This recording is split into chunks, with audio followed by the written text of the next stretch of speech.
İrandan təxliyə olunan Rusiya vətəndaşları Lənkəran beynəlxalq hava limanında müvafiq sərhəd, miqrasiya və təhlükəsizlik prosedurlarını keçdikdən sonra Rusiya Fövqəladə Hallar Nazirliyinə məxsus xüsusi təyyarə ilə ölkələrinə yola salınıblar.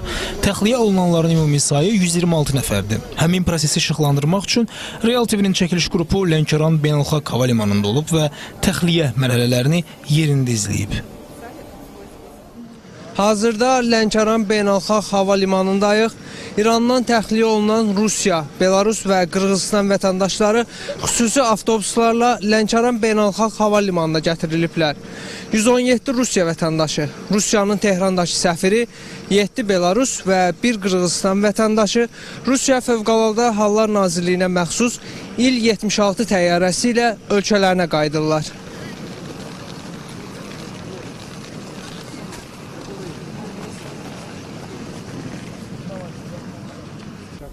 İran İslam Respublikasında yaşayan və müxtəlif sahələrdə çalışan 126 Rusiya Federasiyası vətəndaşı əvvəlcə Astara dövlət sərhədindən buraxılış məntəqəsi vasitəsilə Azərbaycan ərazisinə daxil olublar.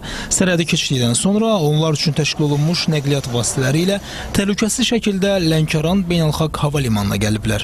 Hava limanında sərnişinlərin sənədləri yoxlanılıb, qeydiyyat və gömrük prosedurları operativ şəkildə həyata keçirilib, tibbi nəzarət tədbirləri ilə də təmin olunublar.